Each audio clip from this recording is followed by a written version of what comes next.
Tony Khan doesn't care about women's wrestling.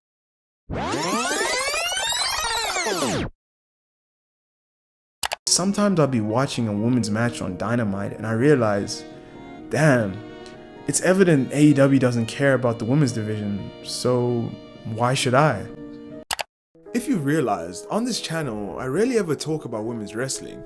Not because I don't like it, in fact, I'm a massive fan of Joshi wrestling and women's wrestling in general, but I don't talk about it because I typically like to upbuild AEW and their superstars, and not shit all over them. So it's hard for me to upbuild the AEW women's division. But criticism is actually good because it encourages discourse, and it forces the hands that be to address the problem. And the AEW women's division has had a very big problem since day one in AEW. There have been many instances where the booking of the AEW women's division hasn't been great, but none of them more than in the case of Thunder Rosa, the AEW women's world champion. From day one in AEW, the women's division has always been at a disadvantage. Unlike the men's division, they didn't have established mainstream stars that carried the division on their back, and they didn't have veterans to learn from. Effectively, the AEW women's division was thrown into the deep end of live wrestling TV in a sink or swim environment. This put all the women's backs against the wall, and there were many times that AEW completely missed the ball when it came to the women's division.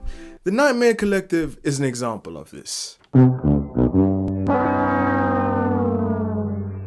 All of this was then compounded by the pandemic, when many AEW women's stars were unavailable or had to go back to their respective countries. There also were a lot of key injuries. When the pandemic was at its peak, the AEW women's division was at its worst, as matches were kinda just thrown together and a lot of them were just with jobbers, and the title matches had very little build. During the height of the pandemic, the women's division also started to always have segments and matches in the dreaded death spot right before the main event every single week. This seriously diminished the importance of the division. All of these problems still happen today, even though it's to a lesser extent, and this sends a negative message to the fans regarding the women of AEW. It's the typical story of the women's division. Take one step forward to take two steps back. This and the bad booking from Tony Khan created a downright mess for the women of AEW. The pandemic really hampered the AEW women's division, but there were two significant signings that changed the trajectory for the women's division. These signings were Serena Deeb and Thunder Rosa. Serena Deeb brought vast wrestling knowledge and true technical prowess to AEW, which legitimized the women's division.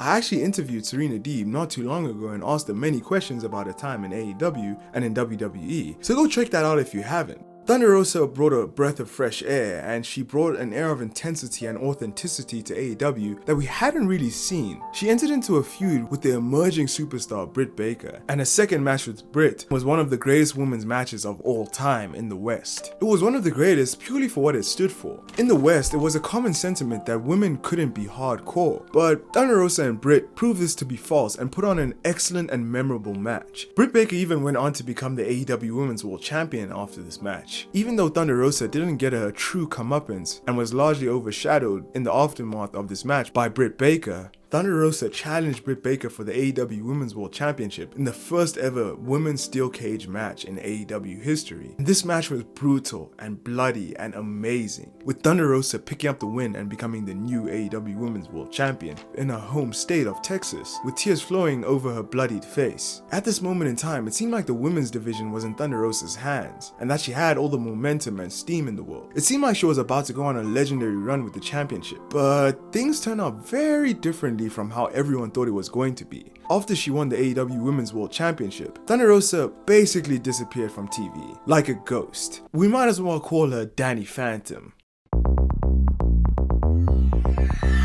He's a phantom. Seriously though, in her first 64 days as champion, she was on TV for less than 20 minutes in total. Now let's break that down for a second. 64 days is about 2 months, and in 2 months, there would be 8 Dynamites and 8 Rampages, which equals to 24 hours of television. Out of those 24 hours, she was on TV for less than 20 minutes, which means that the supposed second most important bout in AEW was on TV for 1.3% of the time in 2 months. Really let that sink in. This just shows how much Tony Khan and AEW do not really care about the women's division. After Rosa won the title, she just became an afterthought and played second fiddle to Britt Baker once again, as Britt received more TV time even after she lost the belt. It seemed as though Britt Baker was Tony Khan's favorite and she was going to be the face of the women's division with or without the championship. The TBS champion Jade Cargill also got more TV time than Thunder Rosa, even though the TBS championship is a secondary women's championship in AEW. It's also clear to see that Jade Cargill gets better treatment from Tony Khan than Thunder Rosa. Maybe it's because she has so many eyes on her because of her army of simps that bombard her comment section on social media in every single post that she makes. And who's that? Oh, it's Mr. MVP, Simp! I'm thirsty.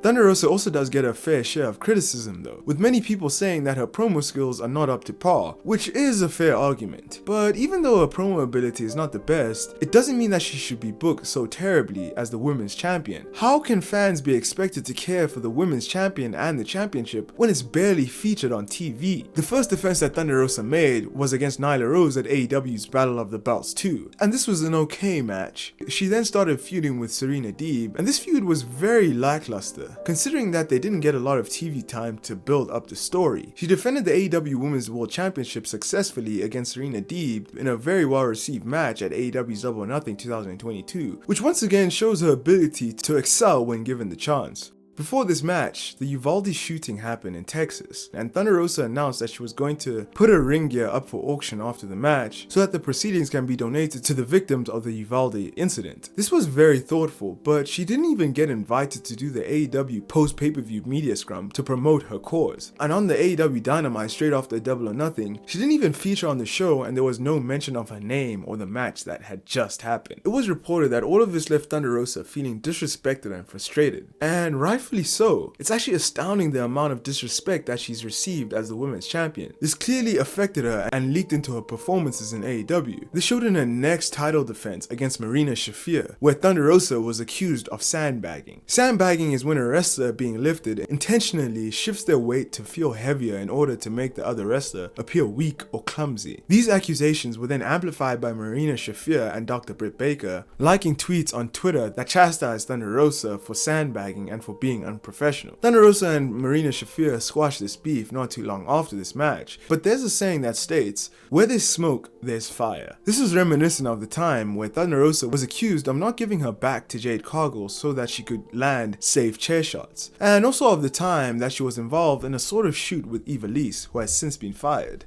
But this time it was different. It was almost like Thunder Rosa saw Tony Khan was not on her side when it comes to booking, so she was doing everything in her power to maintain her badass aura and to not get buried further. This also led to her becoming more stiff in the ring. Thunder Rosa's missile dropkick had always been a gnarly looking move, but when she teamed up with Toni Storm and was feuding with Jamie Hayter and Britt Baker, she put some extra sauce on those missile dropkicks. Allow Hater the chance!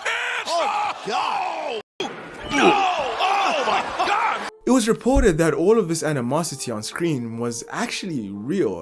Britt Baker and Thunder Rosa consider each other as mortal enemies. Similarly, Jamie Hayter, who is Britt Baker's biggest ally, genuinely hates Rosa. In their feud, Thunder Rosa actually broke Jamie Hayter's nose, and it was reported that Thunder Rosa was so scared of what she had done that she hid in the bathroom in fear of her ass getting kicked. Thunder Rosa was basically like this. I hear you taking a shit. Hurry the fuck up! After this, Thunder Rosa cleared the air by saying this story was false. I'm a trained fighter. I don't run away from shit.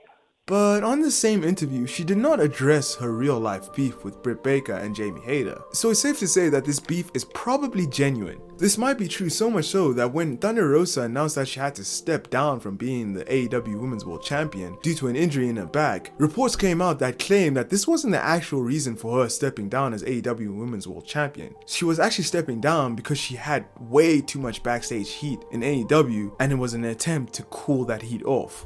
Thunder Rosa also dispelled this rumor by claiming that she's genuinely not cleared to wrestle. And I'm in a lot of pain. So, yeah, I can't feel my leg. And I want to clear the air. This is not fake. If I can fuck walk, I can fuck walk. I'm sorry. Besides all of this drama, there was also a lot of criticism online for the way in which Thunder Rosa stepped down from being the AEW Women's World Champion. They compared her to CM Punk, who also had to step down as the World Champion, but instead CM Punk was able to go out to the ring and cut a 10-minute promo, while Thunder Rosa's announcement was backstage and was done in 47 seconds. This was another case of Thunder Rosa being disrespected in AEW. Fans were constantly asking Tony Khan to book Thunder Rosa better, and Tony Khan was always like this. Can't do that. However, I also do want to look at this issue from an objective standpoint. The woman being underpushed in AEW is an example of their basic economic law of supply and demand. And in the AEW context, because the demand for women's wrestling is not so high and they don't draw big numbers, the consequence of this is that the supply will be low and the women won't be on the show as often. These economic principles are on show today in wrestling everywhere, but to differing extents. At the end of the day, Tony Khan is an astute businessman, and he will do what's best for business. But you could also argue that even though there's not enough demand for women's wrestling in AEW, why doesn't Tony Khan create demand for women's wrestling? Kind of like how WWE did. WWE were in a similar position not too long ago, where women's wrestling didn't really have a high demand, but they created a demand for women's wrestlers more and more by giving the women's wrestlers more storylines and prominent spots on the show. The WWE Women's Division is miles ahead of AEW Women's Division, and the biggest components of the WWE Women's Division is the four horsewomen of Sasha Banks, Bayley, Charlotte Flair, and Becky Lynch. They are the biggest beneficiaries of the women's revolution in wrestling, and they have proved that if done right, women's wrestling could be a massive draw. So in this way, Tony Khan has no excuses for not caring about the women's division, because it's 2022 and women's wrestling is bigger than it's ever been, so he needs to create that demand for women's wrestling in AEW in order to make the product as a whole better. Thank you for watching the video. Please like, share, comment, and subscribe. But anyway, goodbye, you jobbers.